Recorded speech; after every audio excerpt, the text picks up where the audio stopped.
안녕하세요. 구루잠입니다. 네, 오늘은 2020년 2차 5과목. 네, 이제 필기시험 앞두고 마지막, 영상이 마지막 그 과목이 되겠습니다. 네, 5과목 시작해 볼게요. 81번. 근로기준 법령상 상시 10명 이상의 근로자를 사용하는 사용자가 취업 규칙을 작성하여 고용노동부 장관에게 신고해야 하는 사항이 아닌 것은, 취업 규칙이라는 것은 이제 회사 내에 정해진 이제 모든 규칙, 모든 규정,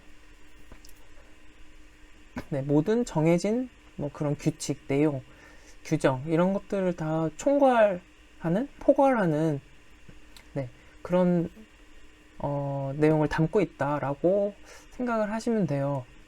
그래서 이제 고용노동부 장관에게 신고를 하게 되어 있습니다. 10명 이상일 때는 상시 근로자. 그래서 그렇다면 이제 모두에게 적용되는 부분이겠죠. 그래서 업무의 시작 시각, 임금의 산정 기간, 근로자의 식비 부담, 이런 내용까지 다 포함을 하게 됩니다. 하지만 근로계약 기간은 전체에게 동일하게 적용되는 것이 아니잖아요. 근로계약 기간은 이제 개인마다 다르게 적용되는 부분이기 때문에 이제 취업 규칙에는 포함되지 않는 내용이죠. 그래서 이렇게 접근해서 이제 해결을 하시면 되고, 취업 규칙에 포함되는 내용을 간단히 한 번만 읽어볼게요. 이거를 다 이제 달달달 외울 수는 없습니다. 그런데 한번 읽어보고 거의 제반상 모두에게 적용되는 대부분의 내용이 포함된다고 생각하시면 됩니다. 자, 취업규칙의 작성 신고. 상시 10명 이상의 근로자를 사용하는 사용자는 취업규칙을 작성해서 고용노동부 장관에게 신고해야 한다. 변경하는 경우에도 똑같다 그랬죠. 신고를 해야 합니다. 자, 내용 간단히 살펴볼게요. 업무 시작, 종료 시각, 휴게 시간, 휴일, 휴가 및 교대 근로에 관한 사항, 임금이랑 수당, 퇴직, 또 퇴직 급여 이런 것들 다 포함되고요. 또 급여와 관련된, 그러니까 금전과 관련된 모든 내용이 포함됩니다. 식비, 작업용품 등의 부담에 관한 사항, 그리고 교육시설, 출산 전후 휴가, 육아휴직, 일가정 양립 지원에 관한 사항, 안전과 보건, 사업장 환경 개선에 관한 사항, 업무상 업무 외의 재해 부족, 직장 내 괴롭힘, 표창과 제재, 그 밖에 사업장 근로자 전체에 적용될 사항이라고 했죠. 그러니까 이 취업 규칙에 나온 내용은 사업장 근로자 전체에 적용되는 내용이다. 근로자 전체에 적용이 되고, 내부 이런 규칙, 규정과 관련된 제도 이런 것과 관련된 내용이 모두 포함되어 있다라고 생각을 하시면 됩니다. 그래서 이제 취업 규칙에 이제 포함되는 내용을 지금 살펴봤고, 취업 규칙에 대해서 이게 나왔으니까 다시 한번 좀 복습을 해볼게요. 취업 규칙. 상시 10명 이상의 근로자를 사용하는 사용자는 고용노동부 장관에게 신고하라고 했었죠. 변경할 때도 신고를 해야 되고요. 그리고 사용자는 취업규칙 작성 또는 변경에 관련해서 근로자 과반수 조직된 노동조합이 있으면 노동조합의 의견을 들어야 되고, 과반수로 조직된 노동조합이 없을 때는 근로자 과반수의 의견을 들어야 합니다. 다만 이제 취업규칙에 근로자에게 불리하게 변경할 때는 동의를 받아야 합니다. 즉, 취업규칙을 작성하거나 변경할 때는 이제 과반수, 노동조합이 과반수면 노동조합, 그리고 과반수 노동조합이 없으면 이제 근로자의 과반수 의견을 듣는 거예요. 의견을 듣는 거고, 근데 만약에 근로자에게 불리하게 적용이 될 때는 이제 과반수의 동의를 받아야 된다라는 것을 구분해 주시기 바랍니다. 그리고 취업규칙에서 정한 기준에 미달하는 근로조건을 정한 계약은 이 부분에 한해서 무효로 합니다. 고용노동부 장관은 법령이나 단체 협약에 어긋나는 취업규칙의 변경을 명할 수 있습니다. 네, 그래야겠죠. 취업규칙에서 근로자에 대하여 감급의 제재를 정할 경우, 네, 뭐 감봉이 되겠죠. 1회 금액이 평균 임금의 하루치의 절반을, 네, 한 번 감급 제재를 한 번 하는 금액이 평균 임금의 0.5일분, 그러니까 0.5일분 임금을 말하는 거죠. 그리고 총액이 1임금 지급기의 임금 총액의 10분의 1을 초과하지 못한다. 즉, 뭐 월급이라면 월마다 그 급여가 나온다면 이제 3일에 해당하는 급여를 넘어가면 안 된다는 거죠. 이제 감급액이. 그래서 취업 규칙에 관한 내용 간단히 정리해봤습니다. 다음 문제로 넘어갈게요. 헌법 제32조에 관한 설명으로 옳지 않은 것은, 헌법 제32조는 근로의 의무에 관한 내용입니다. 그래서 보기를 먼저 볼게요. 1번. 근로 조건의 기준은 인간의 존엄성을 보장하도록 법률로 정한다. 그렇죠. 법률로 정한다. 그래서 근로기준법이 나온 거죠. 2번. 국가는 법률이 정하는 바에 의하여 최저임금제를 시행하여야 한다. 네, 이것도 헌법에 명시된 내용입니다. 최저임금제. 3번. 고령자의 근로는 특별한 보호를 받는다. 고령자의 근로에 대해서는 이제 헌법에서는 이제 언급이 되어 있지는 않습니다. 네. 그래서 여자의 근로에 대해서는 헌법에 명시가 되어 있는데, 고령자는 헌법에 명시가 되어 있지 않고 어느 법령에 되어 있죠? 네, 그 직업 능력 개발 훈련 기본 원칙, 거기에 이제 고령자, 또 이제 실업자, 이런 계층에 대해서 이제 특별히 더 교육을 중시해야 된다, 이렇게 나와 있습니다. 그래서 고령자는 헌법에 명시되어 있지 않다. 고령자, 장애인, 실업자는 명시가 되어 있지 않습니다. 이 부분을 이제 기억을 해두시기 바랍니다. 그래서 다시 한번 간단히 복습을 해볼게요. 대한민국 헌법 제32조. 모든 국민은 근로의 권리를 가진다. 국가는 사회적, 경제적 방법으로 근로자의 고용 증진과 적정 임금의 보장에 노력하여야 한다. 이게 최저임금 이야기죠. 네, 그래서 최저임금을 시행해야 한다. 모든 국민은 근로의 권리도 있고 근로의 의무도 있다는 것이죠. 그래서 근로의 의무의 내용과 조건을 민주주의 원칙에 따라 법률로 정한다. 네, 법정주의죠. 3번.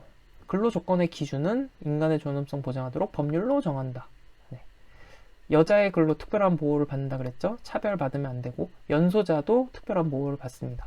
그리고 국가유공자, 상위군경, 전몰군경의 유가족도 우선적으로 근로의 기회를 부여받는다를 기억해 주시기 바랍니다. 그래서 헌법에서는 여자, 연소자, 국가유공자, 이거 군경 유가족 포함해서요, 여자, 연소자, 국가유공자가 이제 특별히 그 보호가 필요한 대상이다. 우선 기회를 부여받고 이제 좀 배려해야 될 대상으로 여자, 연소자, 국가유공자다라는 것을 이제 기억을 해두시기 바랍니다. 그래서 직업능력 개발 훈련 그 기본 원칙에 명시된 이제 계층과 비교해서 기억을 하는 게 중요합니다. 우선 이제 헌법에는 장애인, 고령자, 실업자 등은 명시되어 있지 않다고 했었죠. 네. 그리고 직업능력 개발 훈련의 기본 원칙 중에서 이제 이 특별히 중요시되어야 하는 대상에 대해서 이제 기억을 해두시기 바랍니다. 네. 중요한 거는 일단 고령자 장애인이 포함된다는 걸 기억해 주세요. 헌법에는 고령자 장애인이 포함되어 있지 않습니다.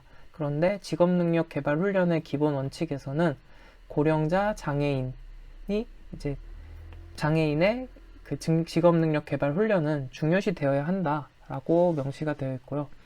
또 그 밖에 이제 수급권자, 국가유공자, 보훈보상 대상자, 5.18 민주유공자와 그 유족 또는 가족, 제대군인, 전역예정자, 여성근로자, 여성도 당연히 포함되죠. 중소기업 근로자, 일용근로자, 단시간 근로자, 기간제 근로자, 일시적 사업에 고용된 근로자, 파견 근로자 등이 포함됩니다. 그러니까 우선 고용 안정에 있어서 좀 취약계층도 포함되고, 그리고 헌법에 명시되어 있는 이제 뭐 여성, 네. 그리고 국가유공자, 상위공경, 전물공경의 유가족 이게 포함이 되죠. 네, 연소자는 또 여기에는 포함이 되지 않습니다. 네. 그래서 왜냐하면 이제 직업능력개발훈련 관련해서는 학생은 보통 이제 지원 대상이 아니죠. 네. 학생도 졸업 예정자부터 이제 그 적용이 되기 때문에 그런 걸 감안하시면 이제 연소자는 직업능력개발훈련에는 해당되지 않지만 헌법에 포함이 되어 있다라는 거 이제 차이를 좀 구분해서 기억을 해두시면 되겠습니다. 네. 반드시 이제 다시 보시면서 반복해서 읽어보시면서 구분을 해 두시기 바랍니다. 넘어갈게요. 53번. 고용상 연령차별 금지 및 고령자 고용 촉진에 관한 법령상 용어 정의에 관한 설명으로 틀린 것은? 네, 용어 정의 1번. 고령자란 인구와 취업자의 구성 등을 고려하여 55세 이상인 자를 말한다. 그렇죠. 이 법령상에서는 고령자가 55세 이상으로 정의를 하고 있습니다. 그렇죠? 준고령자는 50세 이상, 55세 미만이죠. 네, 맞습니다. 그리고 3번. 근로자란 노동조합 및 노동관계 조정법에 따른 근로자를 말한다. 이거는 우선 이제 틀린 내용이에요. 전에 근로자의 정의를 우리가 공부를 했었어요. 이렇게 다양한 법률에서 각각 근로자에 대해서 다르게 정의를 하고 있다라고 했었죠. 우선 고용정책기본법, 남녀고용평등과 일가정 양립 지원에 관한 법률, 국민평생능력 직업능력개발법에서는 근로자를 사업주에 고용된 사람과 취업할 의사를 가진 사람이라고 정의하고 있습니다. 근로기준법에서는 직업의 종류와 관계없이 임금을 목적으로 사업장에 근로를 제공하는 사람을 말한다 라고 했습니다. 노동조합 및 노동관계 조정법에서는 근로자를 직업의 종류를 불문하고 임금, 급료, 기타 이에 준하는 수입에 의하여 생활하는 자를 말한다 라고 정의하고 있습니다.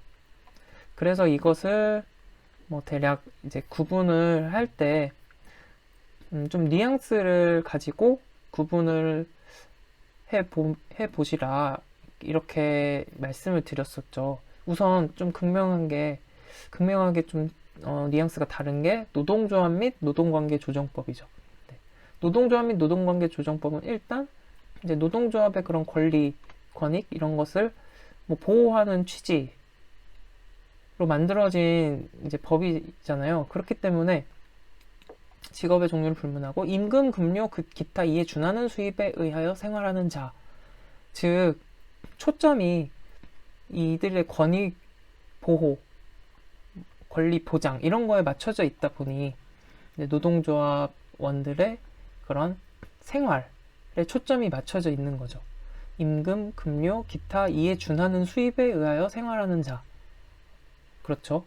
그런데 이제 근로기준법 같은 경우는 실제로 이제 근로기준에 대해서 명시한 법률이잖아요. 그러니까 근로를 제공하는 사람이라고 정의를 한 거죠. 나머지 이제 고용정책기본법, 남녀고용평등 일가정 양립지원법률, 국민평생직업능력개발법 이것은 이제 조금 더 범위가 이제 포괄적인 거죠. 근로기준법보다는. 그래서 고용에 또 초점을 두고 또 직업능력개발, 국민 전체의 그런 직업능력개발에 관련된 법이니까 조금 더 범위가 넓어지기 때문에 이 근로자에 대한 정의도 조금 범위를 넓게 포괄적으로 이제 의미를 두고 정의를 하고 있다. 이렇게 좀 이해를 하시면 조금 그 뉘앙스의 구분이 될 수 있을 것 같아요. 그래서 사업주에 고용된 사람과 일단 고용 관련된 법이니까 이제 고용이란 말이 들어가는 것도 있고요. 그래서 사업주에 고용된 사람과 취업할 의사를 가진 사람을 근로자라고 정의한다. 네. 그래서 여기 3번 보면 근로자란 노동조합 및 노동관계 조정법에 따른 근로자를 말한다라고 하면 이제 뉘앙스가 좀 달라지는 거죠. 이렇게 되는 거니까. 네. 그래서 3번이 이제 틀린 내용입니다. 그리고 4번. 사업주란 근로자를 사용하여 사업을 하는 자를 말한다. 네, 그렇죠. 그래서 4번은 맞는 얘기입니다. 그래서 이 문제를 통해서 이 선택지의 내용은 반드시 반복 학습하고 반드시 기억을 해 두셔야 됩니다. 우리가 공부했던 문제에 나와 있는 선택지 내용은 네, 그거는 이제 필수적으로 기억을 하셔야 되는 내용들입니다. 그리고 거기에 추가해서 이제 제가 이제 밑에 추가적으로 같이 공부한 내용들 그런 부분들을 이제 추가적으로 학습을 하시는 겁니다. 네, 이 문제는 필수. 그리고 그 위에 추가적인 내용도 필수입니다. 네, 선택 아니고 필수입니다. 네, 그래서 정답은 3번이 되겠고요.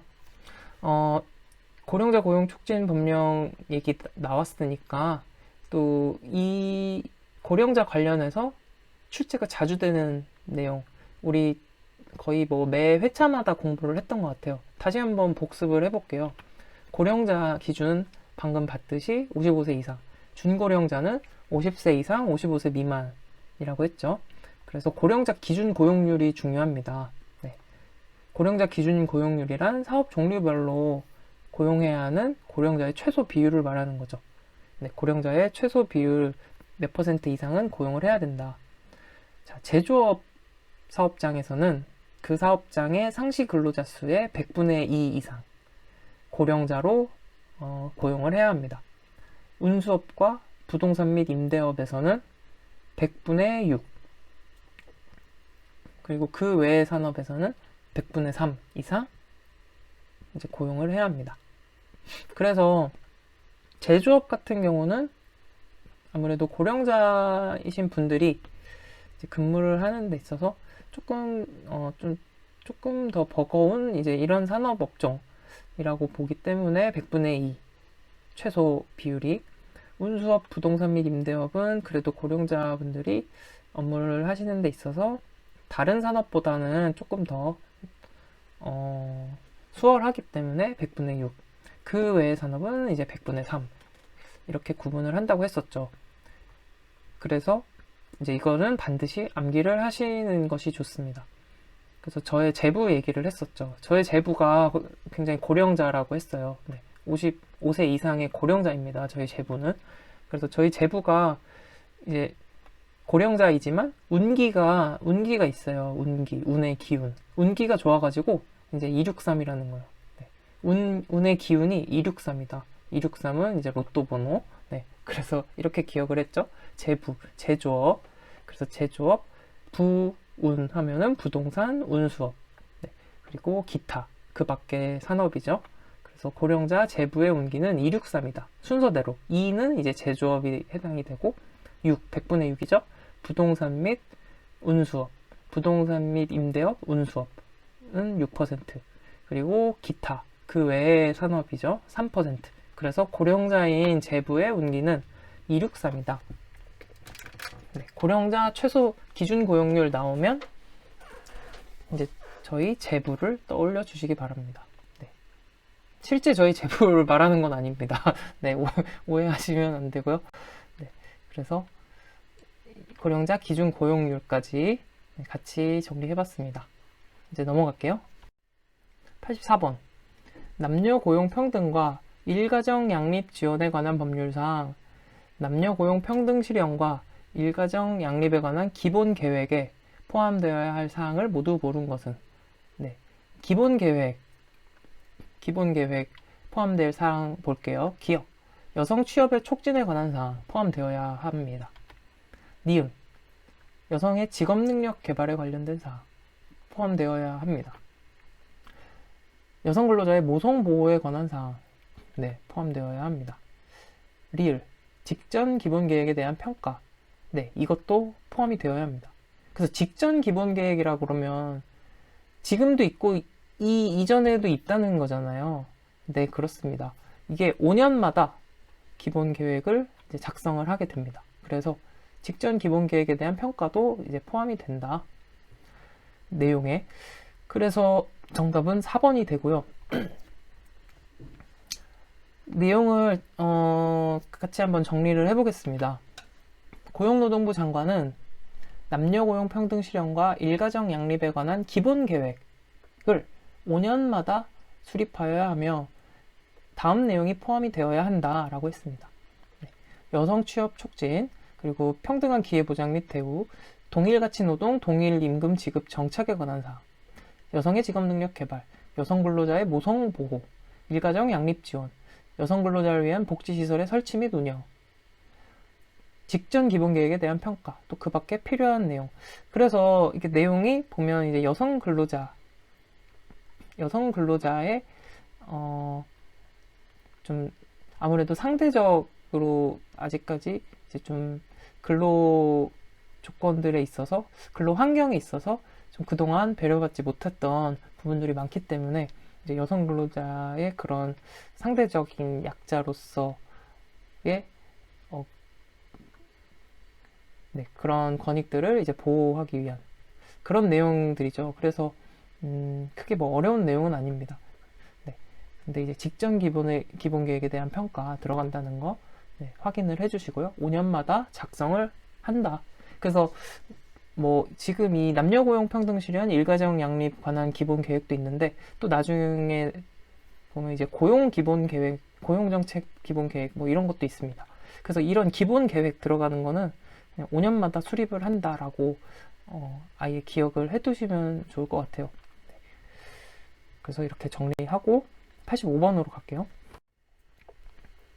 근로기준 법령상 용어 정의에 관한 설명으로 틀린 것은? 네, 오늘 용어 정의 벌써 자주 나오네요. 1번 근로자란 직업의 종류와 관계없이 임금을 목적으로 사업이나 사업장에 근로를 제공하는 자. 네, 근로기준법은 근로를 제공하는 자라 그랬죠. 근로자. 맞는 얘기입니다. 2번 근로란 정신노동과 육체노동을 말한다. 네, 그렇습니다. 3번 통상임금이란 이를 산정해야 할 사유가 발생한 날 이전 3개월 동안 근로자에게 지급된 총액을 그 기간에 일수로 나눈 금액. 이거 뭐죠? 우리 공부했었죠. 네, 평균 임금이 되겠습니다. 네, 그래서 3번이 틀린 얘기고요. 4번 사용자가 사업주 또는 사업 경영 담당자, 그 밖에 근로자에 관한 사항에 대하여 사업주를 위하여 행위하는 자를 말한다. 그쵸? 네. 그래서 근로자, 이게 평균 임금이라고 했죠? 평균 임금, 사용자. 정의에 대해서, 용어 정의에 대해서 이 문제를 통해서 반드시 선택지 내용 정리하고 기억해 두시기 바랍니다. 네. 그리고 참고로 근로기준 법령상 그 용어의 정의에서 통상임금에 관한 정의는 없습니다. 네. 그래서 평균 임금에 관한 정의만 나와 있다. 네. 이렇게 정리를 하시면 되겠습니다. 넘어갈게요. 86번 근로자 직업능력 개발 법령상, 이게 이름이 바뀌었다 그랬죠. 국민평생 직업능력 개발법. 국민평생 직업능력 개발 법령상 직업능력 개발 훈련이 중요시 되어야 할 대상으로 명시되지 않은 것은? 중요시 되어야 할 대상, 우리 아까 살펴봤죠. 뭐였죠? 고령자 장애인 포함이 됐었죠, 아까. 네. 그리고 여성 근로자 포함됐었죠. 네. 일용 근로자도 포함이 됐었습니다. 그런데 제조업의 생산직에 종사하는 근로자는 네, 포함되지 않죠. 명시가 되어 있지 않습니다. 그래서 정답은 4번. 아예 똑같은 문제로 이전에 우리 이걸 공부했던 기억이 나요. 보기까지 똑같이 나왔네요. 네. 그래서 다시 한번 또 나왔으니까 다시 한번 또 복습차 점검을 해볼게요. 직업능력 개발 훈련의 기본 원칙. 첫 번째, 근로자 개인의 희망 적성 능력에 맞게 근로자 생애에 걸쳐 체계적으로 민간의 자율과 창의성이 존중되도록 하고 노사의 참여와 협력을 바탕으로 실시되어야 한다. 그리고 차별해서 실시돼서는 안 되고 균등한 기회 보장. 네, 너무 자연스럽고 당연하고 합리적이고 타당한 이야기입니다. 4번 이 부분을 잘 기억을 해주세요. 고령자, 장애인, 수급권자, 국가유공자, 보훈보상 대상자, 민주유공자, 유족 및 가족.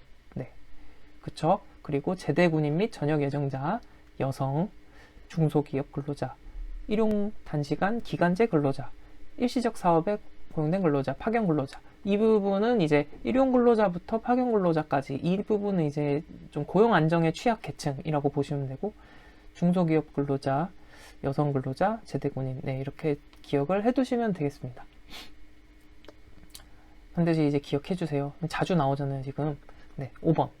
교육관계법에 따른 학교교육 및 산업 현장과 긴밀하게 연계될 수 있도록 직업능력개발 훈련이 이제 이루어져야 된다.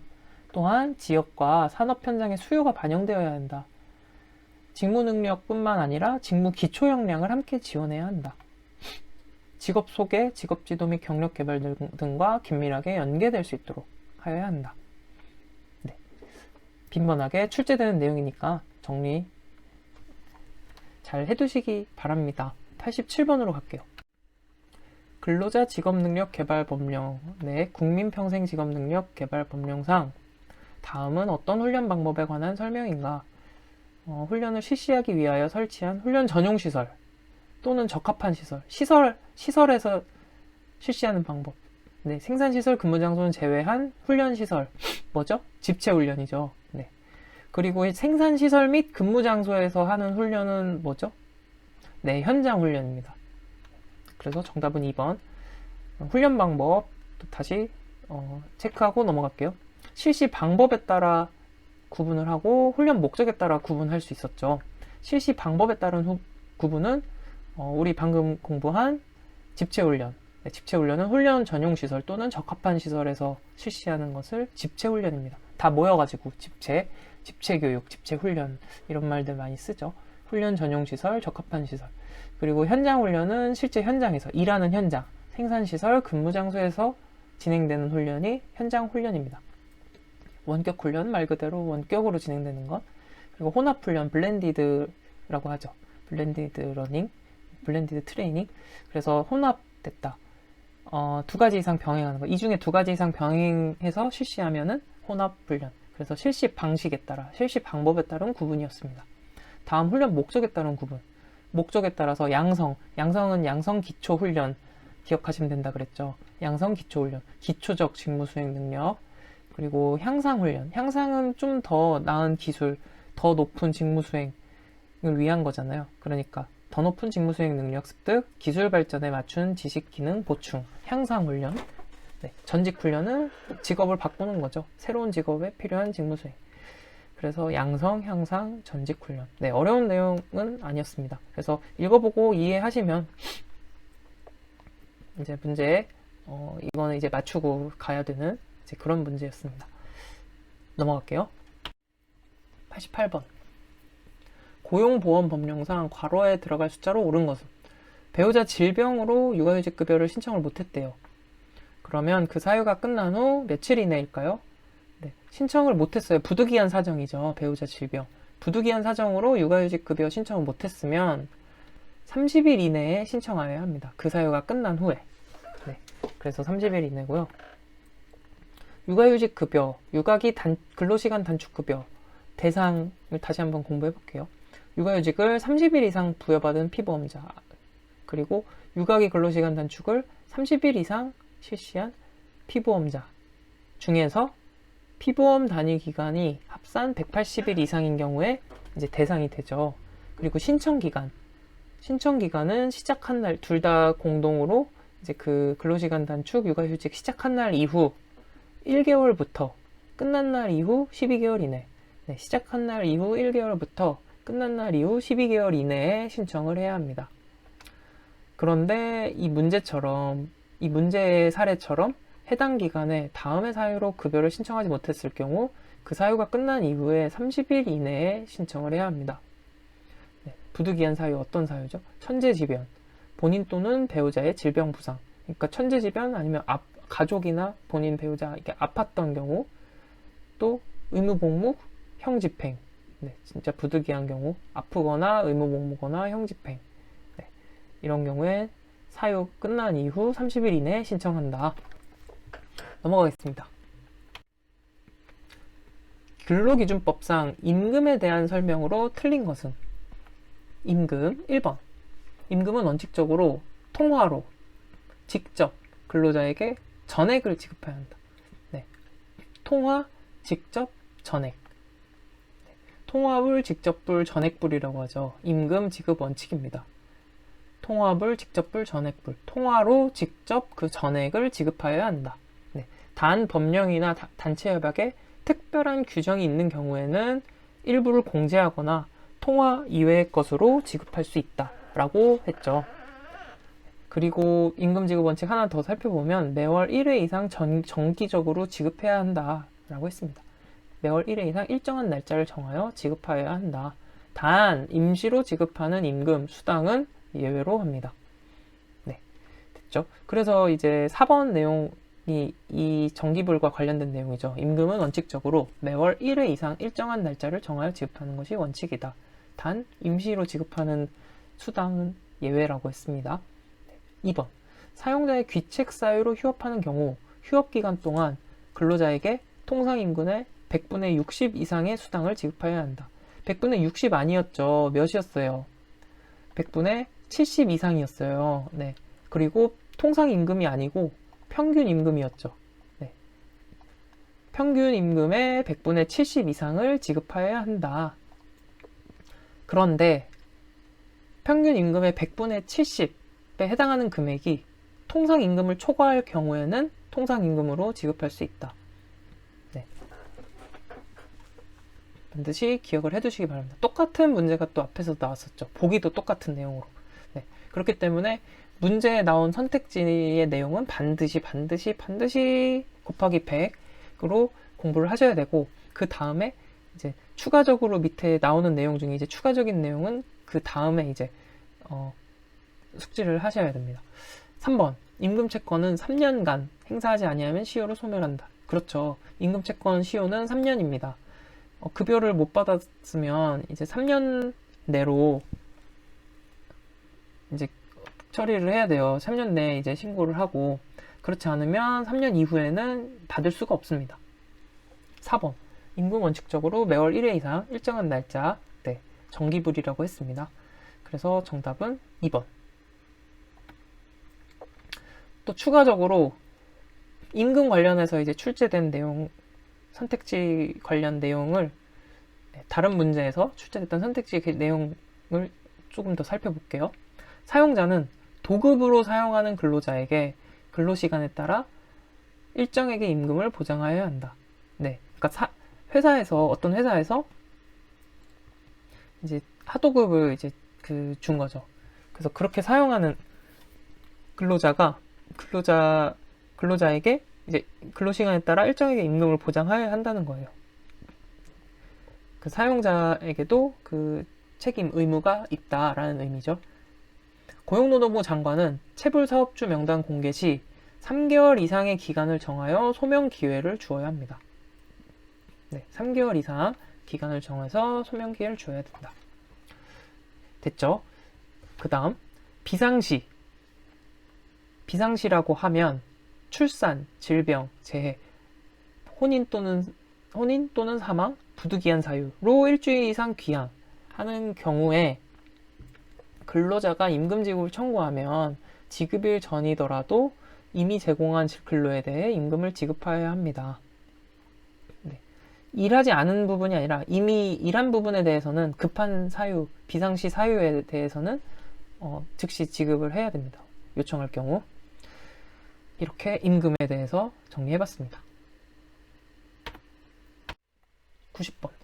고용정책기본법에 대한 설명으로 틀린 것은 1번. 네, 고용정책기본법입니다. 1번. 고용 서비스를 제공하는 자는 그 업무를 수행할 때 합리적인 이유 없이 성별 등을 이유로 구직자를 차별하여서는 안 된다. 당연하죠. 네. 2번. 고용노동부 장관은 5년마다 국가의 고용정책에 관한 기본계획을 수립하여야 한다. 5년마다 기본계획. 그쵸. 아까 전에 우리 가정 양립에 관한 기본계획도 5년마다라고 했죠. 네, 기본계획. 이런 얘기 나오면 이제 5년마다 맞습니다. 3번. 상시 100명 이상의 근로자를 사용하는 사업주는 매년 근로자의 고용 형태 현황을 공시하여야 한다.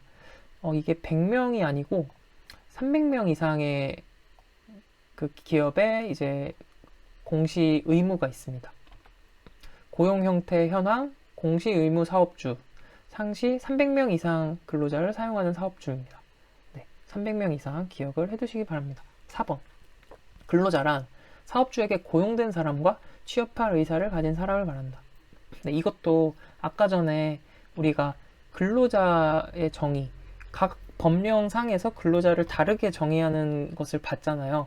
네, 그걸 다시 복습을 해보면, 자, 고용정책기본법이라는 것은 고용과 관련해서 좀 포괄적인 범위, 내용을 담고 있잖아요. 또 기본법이잖아요. 고용정책의 기본법이니까 좀 고용과 관련해서 좀 포괄적인 내용을 담고 있다.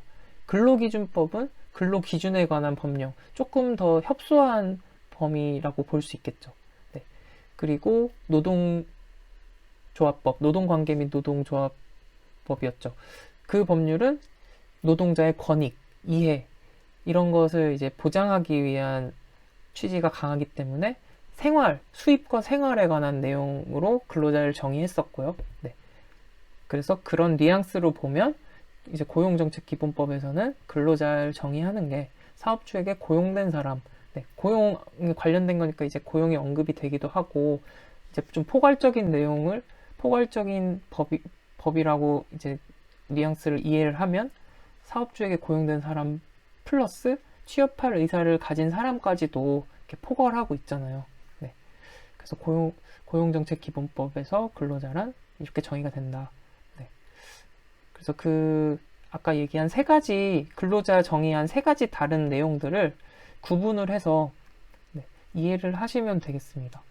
그래서 이제 무조건 외우는 것보다 이렇게 뉘앙스를, 취지를 비교해 가면서 이해를 하시면 더 기억에 오래 남을 수 있겠죠. 네. 그래서 정답 90번, 3번이 되겠습니다. 이렇게 90번까지 같이 공부를 해봤습니다. 네, 91번부터는 다음 영상에서 이제 계속 이어서 하겠습니다. 이 앞에서부터 계속 반복해서 말씀드렸지만 특히 노동관계 법규에서 문제의 선택지 내용들 있잖아요. 이런 틀린 것은 문제에서 이제 선택지 내용들, 이게 다 그 법령의 실제 조문들입니다. 그래서 이 조문들 계속 읽으면서 이제 표현에 익숙해져야 합니다. 물론 내용도 당연히 기억을 해야 되고, 내용도 기억을 하지만 이제 표현을 거의 그대로 지금 사용하기 때문에 그 표현에 익숙해지는 것이 중요합니다. 그래서 선택지 내용은 반드시 공부를 하시는 거고 필수고, 그 다음에 이제 제가 아래에 이렇게 추가로 이렇게 설명을 추가하고 보태는 내용들, 네, 그 부분까지 공부를 하시면 이제 좀 더 준비가 조금 문제가 변형되어도 이제 해결할 수 있는, 네, 충분히 해결하실 수 있을 겁니다. 그래서 복습. 네, 노동관계 법규랑 직업정보로는 이제 차근차근 공부를 하셔야 합니다. 네, 그래서 반드시 복습하시고 정말 고생 많으셨습니다. 네, 다음 영상에서 뵙겠습니다. 그럼 이만 감사합니다.